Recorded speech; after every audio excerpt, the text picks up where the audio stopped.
শীতের রাতে মালিশ করার সময় আমার ভিতরে যেভাবে মেশিনটা দিল আমি উহ আহ বলা শুরু করে দিলাম। আজকের গল্পটা শুনে আপনার মেশিন দিয়ে টপ টপ করে পানি চলে আসবে। আপনারা হাতের কাজ করতে বাধ্য হবেন, তাই হাতের কাজ করার আগে হাতের কাছে অবশ্যই টিস্যু রাখবেন। আমার নাম সাবিতা, বয়স ৩২ বছর। আমার গায়ের রং একটু শ্যামলা, কিন্তু আমি মনে করি এই রঙই আমাকে আরও আকর্ষণীয় করে তোলে। আমার দেহ সুগঠিত এবং আমি আমার শরীর নিয়ে গর্বিত। আমি মালিশ করাতে খুব পছন্দ করি। এখন পর্যন্ত আমি অনেক লোকের কাছ থেকে মালিশ করিয়েছি, কখনো সেলুনে, কখনো বাড়িতে, কখনো বন্ধুদের মাধ্যমে। আমি সবসময় নতুন নতুন অজুহাত খুঁজে বেড়াই, যাতে কেউ আমার শরীর স্পর্শ করতে পারে, চাপ দিতে পারে, মালিশ করতে পারে এবং আমি সেই শান্তি পেতে পারি। এই গল্পটি সেই শীতের সময়। শীতের ছুটি শুরু হয়ে গিয়েছিল এবং আমি ঠিক করলাম যে আমি সাঁতার শিখব। আমার বাড়ি থেকে খুব দূরে নয়, একটি বড় স্টেডিয়াম আছে। সেখানে ক্রিকেট, ব্যাডমিন্টনের মতো অনেক খেলা হয় এবং সেখানেই একটি বড় সুইমিং পুল আছে। আমি জানতাম যে সেখানে সাঁতারের ক্লাসও চলে। আমার সত্যিকারের সাঁতার শেখার প্রয়োজন ছিল না, কিন্তু পুলের পানি, সেখানকার পরিবেশ এবং সবচেয়ে গুরুত্বপূর্ণ সেখানকার কোচ এবং সদস্যদের দেখার ইচ্ছা ছিল। একদিন সন্ধ্যা ৫টায় আমি স্টেডিয়ামের দিকে রওনা দিলাম। আমি একটি সাধারণ সাদা টি শার্ট এবং জিন্স পরেছিলাম, কিন্তু টি শার্টটি ইচ্ছাকৃতভাবে টাইট এবং গভীর নেকলাইন যুক্ত বেছে নিয়েছিলাম। হাঁটার সময় রাস্তায় লোকজন বারবার আমার দিকে তাকাত। আমি এটা পছন্দ করি। আমি জানি আমার শরীর কতটা আকর্ষণীয় এবং আমি এটা দেখাতে কখনো সংকোচ বোধ করি না। স্টেডিয়ামে পৌঁছেই ভিতরে শান্তি ছিল। পুলের পাশে একটি অফিস ছিল। আমি সেখানে গেলাম। ভিতরে একজন লোক বসেছিলেন, বয়স প্রায় ৫০ বছর, কিন্তু শরীর মজবুত, মুখে হাসি। তিনি আমাকে দেখেই উঠে স্বাগত জানালেন। নমস্তে, কিভাবে সাহায্য করতে পারি? তিনি জিজ্ঞাসা করলেন। আমি বললাম যে আমি সাঁতারের ক্লাসে যোগ দিতে চাই। কথোপকথনে জানা গেল যে তিনিই প্রধান কোচ। নাম রামেশ্বর, কিন্তু সবাই তাকে রামেশ্বর স্যার বলে। দ্বিতীয় কোচ হলেন সুরেশ, সহকারী কোচ। ফি সম্পর্কে কথা হলো। ফি খুব কম ছিল, মাসে মাত্র ৮০০ টাকা। আমি সঙ্গে সঙ্গে রাজি হয়ে গেলাম। আমি জিজ্ঞাসা করলাম, স্যার ক্লাস কখন হয়?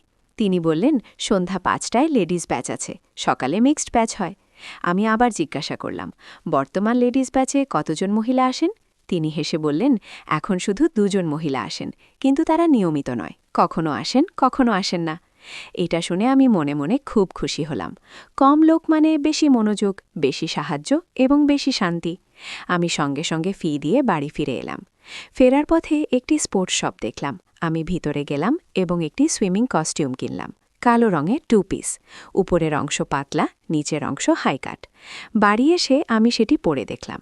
পারফেক্ট ফিটিং, আমি খুব পছন্দ করলাম। পরের দিন সন্ধ্যায় আমি নির্ধারিত সময়ে স্টেডিয়ামে পৌঁছলাম। আমি আগে থেকেই সুইমিং কস্টিউম পরে এসেছিলাম। উপরে শুধু একটি পাতলা শার্ট পরেছিলাম। ব্যাগ রেখে শার্ট খুলে বাইরে এলাম। ভিতরে শুধু ২জন বসেছিলেন, রামেশ্বর স্যার এবং সুরেশ। দুজনের বয়সই ৫০-এর কাছাকাছি। আমি তাদের নামাস্তে বললাম। আমি জিজ্ঞাসা করলাম, স্যার আজ কেউ আসেনি? রামেশ্বর স্যার হেসে বললেন, না সাবিতা, সেই ২জন মহিলা তো নিয়মিত আসেই না, আজ শুধু তুমি আছো, চলো চেঞ্জ করে আয়। আমি হেসে বললাম, স্যার আমি আগে থেকেই পরে এসেছি। ব্যাগ রেখে আমি পুলের কিনারায় এলাম। যেই আমি বাইরে বেরোলাম, ২জনের চোখ আমার শরীরে আটকে গেল।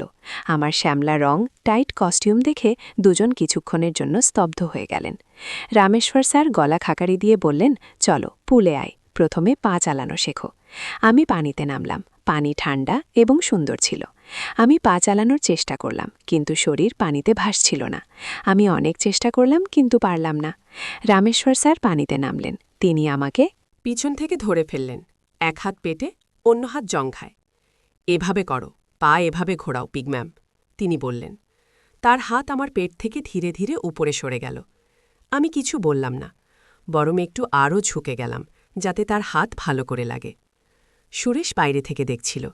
তার চোখে একটি আলাদা চমক ছিল। কয়েকদিন এভাবেই চলল। প্রতিদিন আমি আসতাম এবং সেই ২জন মহিলা কখনো আসতেন না, মানে প্রতিবার শুধু আমি একা। রামেশ্বর রায় এবং সুরেশ দুজনেই মিলে আমাকে শেখাতেন, কিন্তু শেখানোর চেয়ে বেশি তাদের হাত আমার শরীরে ঘুরত, কখনো পেটে, কখনো জঙ্ঘায়, কখনো বুকের কাছে হালকা স্পর্শ। আমি কখনো প্রতিবাদ করতাম না, বরং ইচ্ছে করে এমন হাত দিতাম যাতে তাদের হাত ভালো করে লাগে। একদিন আমি পুলে প্র্যাকটিস করছিলাম। আমি লাফ দিয়েছিলাম এবং পা চালাচ্ছিলাম। রামেশ্বর স্যার আমাকে ধরে এখন সাহায্য করছিলেন। তার হাত আমার উরুতে চলে গেল। আমি হাসলাম এবং কিছু বললাম না। সুরেশ দেখল এবং সেও পানিতে নেমে এলো। এখন দুজন মিলে আমাকে শেখাচ্ছিলেন, এক পিছন থেকে, এক সামনে থেকে। আমার বুক পানিতে দুলছিল এবং তাদের হাত তাকে সাপোর্ট দিচ্ছিল। কয়েকদিন পরে আমি ইচ্ছে করে চেঞ্জিং রুমে কাপড় বদলাতে শুরু করলাম। আগে আমি বাইরেই বদলাতাম, কিন্তু এখন রুমে যেতাম। দরজা একটু খুলে রাখতাম। ধীরে ধীরে কস্টিউম খুলে বুক বের করতাম, হাত দিয়ে স্পর্শ করতাম। আমি জানতাম যে তারা দুজন বাইরে থেকে দেখছে। রুমের দেয়ালে একটি ছোট ছিদ্র ছিল, সেখান থেকে তারা চোখ লাগিয়ে দেখত। আমি তাদের শ্বাসের শব্দ শুনতে পেতাম। একদিন আমি বাথরুমে গেলাম, তখন আমি দেখলাম যে তারা দুজন চেঞ্জিং রুমের দিকে চোখ গেড়ে দাঁড়িয়ে আছে। আমি হাসলাম এবং চুপচাপ ফিরে এলাম। তাদের জানা হলো না যে আমি তাদের দেখে ফেলেছি। তারপর আমি প্রতিদিন সেই রুমে বদলাতে শুরু করলাম, কখনো বিনা অন্তর্বাসে, কখনো হালকা কাপড়ে, কখনো সম্পূর্ণ খুলে। একদিন ক্লাস শেষ হওয়ার পর আমি বললাম যে আমার একটু আঘাত লেগেছে। রামেশ্বর স্যার বললেন, চলো অফিসে আসো। আমি তেল লাগিয়ে মালিশ করে দেব। আমার মনে খুশি হল। অফিসে গেলাম। তিনি আমাকে টেবিলে শুইয়ে দিলেন। তেল বের করলেন এবং আমার পিঠে লাগাতে শুরু করলেন, ধীরে ধীরে হাত নিচে উরুর দিকে। তারপর তিনি আমাকে উল্টে দিলেন। এখন আমার বুক সামনে ছিল। তিনি তেল লাগালেন এবং জোরে চাপ দিতে শুরু করলেন। আমি নাটক করলাম, স্যার আপনি এটা কি করছেন? এটা ঠিক নয়। কিন্তু আমি শরীর সামনে করে দিলাম। তারা হাসল এবং বলল, এটা তো মালিশ, আরাম পাবে। তারপর সুরেশও ভিতরে চলে এলো। এখন দুজন মিলে মালিশ করতে শুরু করল। আমি তাদের থামানোর চেষ্টা করলাম, তাদের বোঝালাম যে এমন করা উচিত নয়।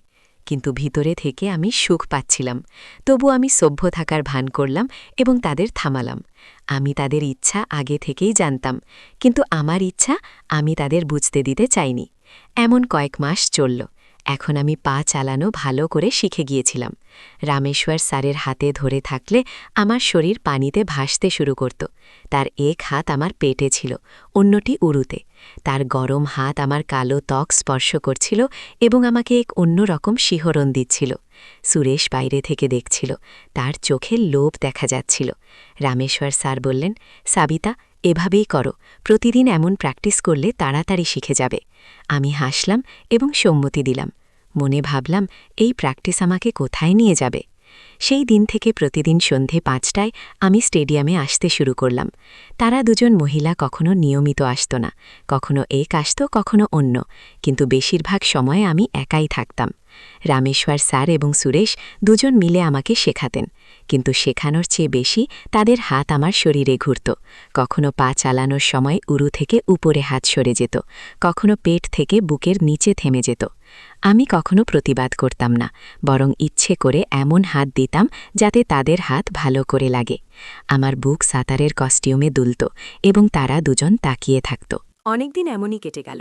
আমি প্রতিদিন নতুন নতুন সাঁতারের কস্টিউম পরে আসতাম, কখনো লাল, কখনো নীল, কখনো হলুদ, সব টাইট এবং আকর্ষণীয়। পিছনের অংশ খোলা, উপরের অংশ শুধু বুক ঢাকার মতো। আমি জলে নামলে তারা দুজনও জলে চলে আসত, একজন পিছন থেকে, একজন সামনে থেকে। এভাবে করো, হাত এভাবে মারো বলতে বলতে আমার কোমর, নিতম্ব এবং কখনো দু পায়ের মধ্যে হাত দিত। আমি হাসতে হাসতে তাদের উৎসাহিত করতাম। তাদের সাহস বেড়ে গেল। এখন তারা খুলে আমার বুক ছুঁতে চাপ দিত। আমি শুধু হাসতাম। একদিন আমি পুলে প্র্যাকটিস করছিলাম, ফ্রিস্টাইল করার চেষ্টা করছিলাম। হঠাৎ আমার বাথরুমের প্রয়োজন হলো। আমি জলের বাইরে এলাম এবং চারদিকে তাকালাম। রামেশ্বর স্যার এবং সুরেশ কোথাও দেখা যাচ্ছে না। আমি লেডিস চেঞ্জিং রুমের দিকে গেলাম। দরজা একটু খোলা ছিল। আমি ভিতরে গিয়ে দেখলাম তারা দুজন দেয়ালে কান লাগিয়ে বা ছিদ্র দিয়ে চোখ রেখে ভিতরে উঁকি মারছে। ভিতরে সেই দুজন মহিলা কাপড় বদলাচ্ছিলেন। আমি চুপচাপ পিছিয়ে গেলাম। আমার কাজ সেরে বাইরে চলে এলাম। তাদের নতুন করতাম, কখনো ভিতরের কাপড় ছাড়া, কখনো হালকা কাপড়ে, কখনো সম্পূর্ণ খুলে ঘুরতাম। তারা দুজন দিন দিন আরও উত্তেজিত হতে লাগল। তাদের স্পর্শে আরও জোর আসতে লাগল। পুলে তারা এখন খুলে আমার বুক চাপ দিত, উরুতে থাপড়াত। আমি শুধু হাসতাম এবং বলতাম, স্যার এটা করবেন না, কিন্তু শরীর এগিয়ে দিতাম। একদিন সেই দুজন মহিলা আসেনি, আমি একা ছিলাম। আমি পুলে প্র্যাকটিস করছিলাম। আমি লাফ দিয়ে জলে গেলাম। হঠাৎ আমার পায়ে পিঁপড়ো ব্যথা হলো, ক্র্যাম্প চলে এলো। আমি চিৎকার করলাম। রামেশ্বর স্যার তৎক্ষণাৎ জলে ঝাঁপ দিলেন। তিনি আমাকে কোলে তুলে বাইরে নিয়ে এলেন। কি হয়েছে সাবিতা? তিনি উদ্বেগে জিজ্ঞাসা করলেন। আমি পা দেখালাম। সুরেশও সাহায্য করল এবং আমাকে অফিস রুমে নিয়ে গেল। আমাকে সোফায় শোয়ালো। রামেশ্বর স্যার বললেন, চিন্তা করো না, আমি তেল মালিশ করে দেব, তাড়াতাড়ি আরাম পাবে। তিনি সুরেশকে বললেন, ওয়ার্ম আপ আলমারি থেকে তেলের বোতল নিয়ে আসো। সুরেশ বোতল নিয়ে এলো। রামেশ্বর স্যার আমার পায়ে তেল দিয়ে মালিশ শুরু করলেন। ধীরে ধীরে হাত উপরে উঠল, উরুতে, তারপর আরও উপরে। আমি চোখ বন্ধ করলাম। তারপর তিনি আমার কস্টিউম উপরে তুলে বুক ছুলেন, জোরে চাপ দিলেন। আমি অভিনয় করলাম, স্যার আপনি এটা কি করছেন? তিনি হাসলেন এবং বললেন, যা করা উচিত, তুমি শান্ত থাকো, আরাম পাবে। আমি আবার বললাম, স্যার এটা করবেন না, কিন্তু আমার কণ্ঠ দুর্বল ছিল। আমি জানতাম আজ তাদের পুরো প্রোগ্রাম শুরু হতে চলেছে। আমার খুব মজা লাগছিল। আমি উপরে থেকে বিরোধিতা দেখাচ্ছিলাম, কিন্তু শরীর এগিয়ে দিচ্ছিলাম। সেই দিন থেকে সব কিছু বদলে গেল। আমি স্টেডিয়ামে আসার জন্য ব্যাকুল হয়ে উঠলাম। প্রতিদিন সন্ধ্যায় আমি প্রস্তুত হয়ে বেরোতাম। নতুন কস্টিউম, কখনো বিকিনি স্টাইল, কখনো ওয়ান পিস, কিন্তু এত টাইট যে শরীরের প্রতিটি আকৃতি ফুটে উঠত। বাড়িতে আয়নার সামনে দাঁড়িয়ে নিজেকে দেখতাম এবং ভাবতাম, আজ কি নতুন অভিজ্ঞতা হবে। পরের দিন আমি পৌঁছালে পুল একদম খালি, শুধু রামেশ্বর স্যার এবং সুরেশ। আমি মুচকি হেসে ভিতরে গেলাম। স্যার আজ কি সেই মহিলা আসবেন? আমি ঠাট্টা করে জিজ্ঞাসা করলাম।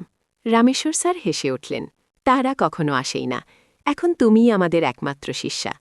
আমি মনে মনে হাসলাম। শিষ্যা নাকি রানী? আমি চেঞ্জিং রুমে গেলাম। ইচ্ছে করে দরজা অর্ধেক খোলা রেখে দিলাম। ধীরে ধীরে কস্টিউম পরলাম। আজ লাল রঙের, পিছনে শুধু 2টি ফিতায় বাঁধা। বুকের অংশ এত গভীর যে প্রায় সবই দেখা যাচ্ছিল। আমি আয়নার সামনে দাঁড়ালাম। শরীরটা নেড়েচেড়ে দেখলাম। আমি জানতাম তারা দুজনেই ফাঁক দিয়ে দেখছে। তাদের শ্বাস দ্রুত হয়ে উঠেছিল। বাইরে এসেই রামেশ্বর স্যার বললেন, সবিতা, আজ স্পেশাল প্র্যাকটিস করব, ডাইভিং। আমি সম্মতি দিলাম। আমি হাই ডাইভিং বোর্ডে উঠলাম।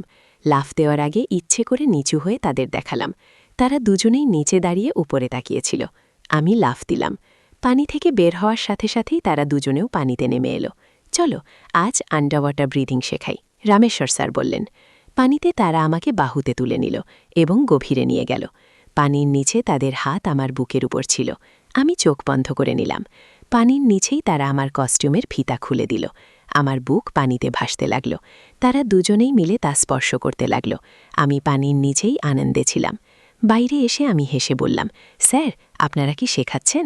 তারা হেসে উঠল। এটাই তো আসলে সাঁতার। সেই দিন পুলে প্রায় 1 ঘণ্টা তারা আমাকে সম্পূর্ণ সুখ দিল। কখনো পানিতে, কখনো পুলের পাশে বসিয়ে, কখনো বোর্ডে শুইয়ে। আমি এত আনন্দ পেলাম যে ক্লান্ত হয়ে পড়লাম। তৃতীয় দিন আমি গেলে রামেশ্বর স্যার বললেন, সবিতা, আজ আমাদের একজন বন্ধু আসবে, স্টেডিয়ামের মেইনটেন্যান্স ইনচার্জ ভেঙ্কটেশ। সেও ভালো সাঁতারু। তা আমার মনে খুশি হলো। আমি হেসে বললাম, ঠিক আছে স্যার, বেশি লোক হলে মজা হবে। তারা দুজনেই একে অপরের দিকে তাকিয়ে হেসে উঠল। ভেঙ্কটেশ এলো। বয়স 52-53, শক্তিশালী শরীর, চোখে ক্ষুধা। আমি তাকে দেখেই বুঝে গেলাম সেও সেই রকম। আমি ইচ্ছে করে তার সামনে নিচু হয়ে আমার আকর্ষণ দেখালাম। ক্লাস শুরু হলো। এখন 3 জন মিলে আমাকে শেখাচ্ছিল। ভেঙ্কটেশ পিছন থেকে ধরে, রামেশ্বর স্যার সামনে থেকে, সুরেশ পাশে। পানিতে তাদের 6 হাত আমার শরীরে ঘুরে বেড়াত। আমি আনন্দে চিৎকার করে উঠতাম। ক্লাস শেষে তারা বলল, চলো আজ স্পেশাল মালিশ। আমি অফিসে গেলাম। 3 জন পিছে পিছে ভিতরে গিয়ে দরজা বন্ধ করল। ভেঙ্কটেশ প্রথমবার আমার বুক স্পর্শ করতেই পাগল হয়ে গেল। রামেশ্বর স্যার তেল বের করল। এখন 3 জন মিলে আমাকে সম্পূর্ণভাবে স্পর্শ করতে লাগল। একজন বুক চাপড়াত, অন্যজন অন্যদিকে হাত বুলাত। তারপর তারা আমাকে বিভিন্ন অবস্থানে নিল। সেই দিন 3 জন মিলে আমাকে এত সুখ দিল যে আমি অজ্ঞান হয়ে গেলাম। এখন প্রতিদিন নতুন বন্ধু আসতে লাগল। চতুর্থ বন্ধু ডাক্তার দেশপাণ্ডে, রামেশ্বর স্যারের পুরনো বন্ধু। সে বলত, সবিতা, তোমার শরীর পরীক্ষা করি, এবং ডাক্তারি বাহানায় সব জায়গায় হাত বুলাত। পঞ্চম একজন ব্যবসায়ী, নাম মহেশ। সে দামি তেল এবং লোশন আনত এবং স্পেশাল মালিশ করত। শেষমেশ মোট 6 জন হয়ে গেল। রামেশ্বর স্যার, সুরেশ, ভেঙ্কটেশ, ডাক্তার, মহেশ এবং তাদের আরেকজন পুরনো কোচ বন্ধু শর্মা। সবাই 50-এর ওপর, কিন্তু শক্তিশালী এবং উদ্যমী। এখন ক্লাস শুধু বাহানা ছিল। আমি আসা মাত্রই পুল বন্ধ করে দিত। তারপর পুলে, অফিসে, চেঞ্জিং রুমে, কখনো রাতে স্টেডিয়াম বন্ধ হবার পর লাইট বন্ধ করে বিভিন্ন জায়গায় সবাই মিলে আমাকে সুখ দিত। কখনো তারা আমাকে পানিতে ভাসিয়ে রাখত এবং এবং সবাই মিলে স্পর্শ করত, কখনো অফিসের টেবিলে শুইয়ে, কখনো চেঞ্জিং রুমে আয়নার সামনে দাঁড় করিয়ে, সামনে পিছনে থেকে। আমি তাদের নতুন নতুন আইডিয়া দিতাম। আজ তেল দিয়ে পুরো মালিশ করব, আজ বিভিন্ন খেলা খেলব, আজ আমি শিষ্যা, আপনারা গুরু। আমি প্রতিদিন সকালে উঠে ভাবতাম আজ কি নতুন আনন্দ পাব। আমি তাদের বলেছিলাম, আপনারা সবাই আমার মালিক, আমি আপনাদের সেবায় আছি, প্রতিদিন আমাকে সুখ দিন। তারা আমাকে রানী বলত এবং পূর্ণ সেবা দিত। এমন করে 6 মাস কেটে গেল। আমি সম্পূর্ণ তৃপ্ত এবং খুশি হয়ে গেলাম। আমার শরীর প্রতিদিন মালিশ এবং স্পর্শ পেত। আমি তাদের বলেছিলাম, আপনাদের কারণেই আমি এত খুশি, এবং আজও সেই সিলসিলা চলছে, কখনো শেষ হবে না।